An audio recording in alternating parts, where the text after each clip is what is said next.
সঙ্গীত শিল্পী রুমানা ইসলাম আপু। আচ্ছা আচ্ছা আচ্ছা আচ্ছা কি অবস্থা বাবা, তোমরা তো দেখতে দারুণ লাগছে। তোমাকেও লাগছে থ্যাংক ইউ। কি অবস্থা? আসো বসো বসো বসো বসো বসো বসো।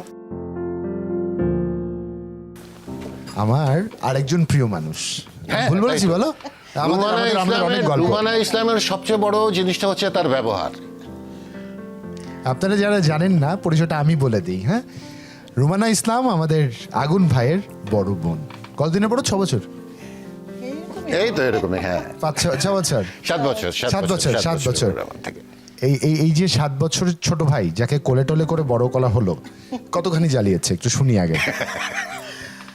সবার ছোট তো, আমাদের সবার সব ভাই বোনদের সবচেয়ে ছোট ভাইও তো, ওর প্রতি কিন্তু সবার একটা অন্যরকম সফট কর্নার, দুর্বলতা আছে। তো যত দুষ্টুই হোক না কেন, ওর দুষ্টুমি এটা ওর সাথে আবার আমার অন্যরকম একটা সম্পর্ক।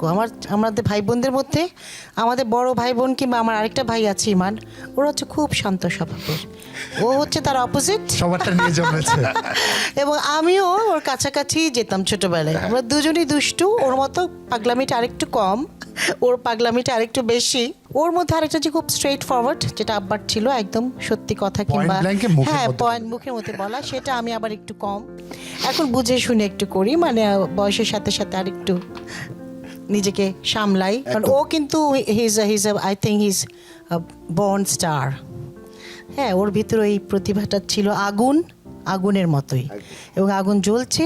এবং আমার শেষ পর্যন্ত এটাই প্রত্যাশা থাকবে, আগুন যেন জ্বলেই যায়, সেটা যেন একদম শিখা অনির্বাণের মতো জ্বলতে থাকে সব সময়, আগুনের তীব্রতা যেন না কমে। এটা কখনোই কমবে না। ওনাকে মানুষ যেভাবে ভালোবাসে, এই ভালোবাসাই রসদ যোগাবে আগুনে অনেককে পুড়িয়ে দেওয়ার জন্য। একটু ছোটবেলার গল্পগুলো শুনি, কি কি করতো? অস্থির ছিল, বসতো না, কিংবা এগুলোই। সেদিন আমার বড় বোনের কাছে একটা SMS এসছে। সেই বড় বোন আমার গাইনোকোলজিস্ট মিথুন, ডক্টর রাহিলা খান আমরা ডাকি মিথুন। সেই থুটা বাদ দিয়ে হয়েছে মিন, আর আপার আ বাদ দিয়ে হয়েছে মিনপা। হ্যাঁ, আচ্ছা।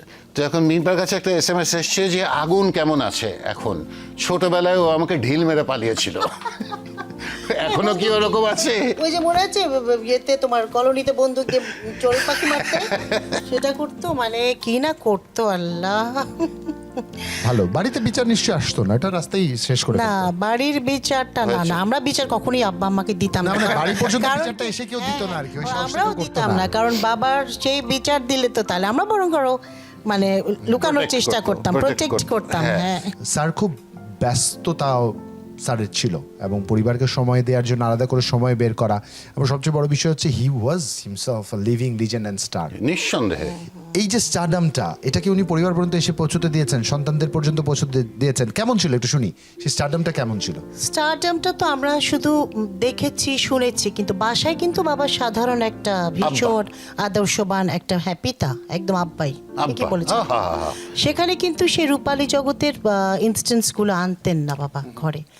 সন্ধ্যার পরে আমরা যখন আরও ছোট, সন্ধ্যার পর টেলিভিশন চলবে না, পড়তে বসতে হবে। আব্বা আমাদেরকে পড়াশোনাও করিয়েছেন, ছবি আঁকা শিখিয়েছেন, এমনও ছিল, অঙ্ক করিয়েছেন, মার খেয়েছি বাবার কাছে ভুল হলে, সেরকম আর কি। তো আব্বাই ছিলেন, আব্বা ছিলেন। কিন্তু স্টারডামটা কখন দেখেছি, যখন আমরা যেটা আগুন হয়তো বলবে, আমরা যখন গাড়ি করে বেরিয়েছি, হ্যাঁ ছোটবেলা, তখন আমরা বেশ ছোট, মানে ভিড় জমে যেত আব্বাকে দেখার জন্য। হক মাওলা, সাত ভাই চম্পা। আপনাদেরকে সবচেয়ে বেশি প্রভাবিত করে? আগুন ভাইটা তো শুনলাম স্ট্রেইট ফরওয়ার্ড, আমার ব্ল্যাঙ্ক বলে ফেলে, আর কি না। আব্বার যেটা ছিল, আব্বার 3টা আদর্শ ছিল। একটি হচ্ছে আব্বা সবসময় বলতেন যে সৎ পথে চলতে হবে, এটা আমাদেরকে শিখিয়েছে যে honest is the best policy.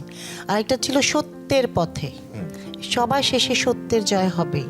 আরেকটা ছিল প্রতিবাদী, অন্যায়ের প্রতিবাদ করতে হবে। এই 3টা জিনিস বাবা একদম, এবং এটা আমরা আসলে অক্ষরে অক্ষরে পালন করে আসছি। এই 3টা জিনিস বাবার ছিল, এটা একদম। এবার মারটা শুনি আগুন ভাইয়ের কাছ থেকে। আমার আম্মার সাথে আমার একটু দূরত্বই ছিল আসলে। কারণ হয়েছে, আমি আম্মার মতন জীবনযাপনটা পছন্দ করতাম না।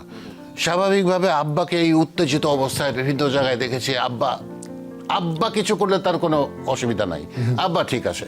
তো আমি প্রথমে যেটা বলেছিলাম যে এই ধরনের বাবাদের কিন্তু বাচ্চারা একদম হুবহু কপি করে, ডিটো কপি করে, যেটা কিন্তু খুব ভয়ঙ্কর। তো দ্যাটস অল। বাহ।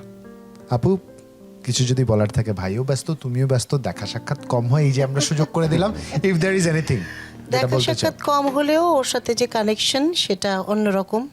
ছোট্ট একটা মজার ঘটনা বলি, এটা আগে আরো বেশি প্রবল ছিল, একটু কমেছে এখন। আগুনের জন্মদিন হচ্ছে 9 ফেব্রুয়ারি, 12:01 ওকে আমার হ্যাপি বার্থডে প্রথম ফোন উইশ করতে হবে এবং প্রথম ফোনটা আমার হতে হবে। হ্যাঁ, সেটা সে বসে থাকতো। কোনো একটা বার্থডে সময় আমি কোনো একটা অন্য কোনো দাওয়াতে ছিলাম কিংবা ব্যস্ত ছিলাম, 1 মিনিট পার হয়ে গেছে, 2 মিনিট, 3 মিনিট, 4-5 মিনিট পার হয়ে গেছে, তখন আর তার সহ্য হয়নি, তার নাকি দিয়ে ফোন করিয়েছে ওর বউ যে আপনি কি করছেন, কোথায় আছেন আপনি, এখনো ফোন করছেন না আগুনকে। আমার তো তখন হাই এটা আমি কি করেছি। তো বলেছে যে আর যেন এরকম কোনোদিন না হয়। তারপর থেকে আর ওই ভয় আর কোনোদিন হয় নাই, আর হয়নি। একটু মূল্যায়ন শুনতে চাই ভাইয়ার অ্যাজ এ সিঙ্গার। ওর কাছে আমার যেটা ওর স্পেশাল মনে হয় সেটা হচ্ছে ওর গলার আওয়াজ। তো ওর জায়গাটা আমি আরো অনেক উপরে দেখতে চেয়েছিলাম। যাব আরো উপরে যাব। আছে, থাকবে ওর জায়গাও করে নিয়েছে, কিন্তু আমি বোন হিসাবে হয় না, আমাদের তো চাওয়ার শেষ নাই, ওর জন্য শুভকামনা শেষ নেই। আমি চাই যে এই যে পদকের কথা হচ্ছিল, হ্যাঁ ঠিক আছে, পদকের দরকার নেই। আব্বা তো সবসময় বলতো যে জীবদ্দশায় যদি পদক না পাই, তোরা পদক নিতে যাবি না, আমার মৃত্যুর পর আমার কোনো পদক নিতে তোরা যাবি না, এটা বলে গেছে। তো একজন মানুষ বেঁচে থাকতে তার কর্মের যদি সৃষ্ট কর্মের যদি সম্মাননা না পায় তাহলে তো আর কি হলো, কিন্তু পেয়েছে। ওই যে I am so proud of him for that. One thing he never did, he never compromised. Never. And sir, Khan Ataur Rahman never compromised.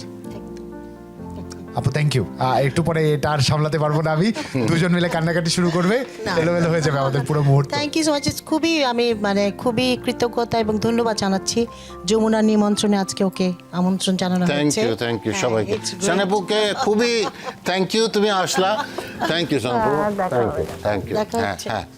তোমাকে অনেক অনেক থ্যাঙ্কস। কৃতজ্ঞতা।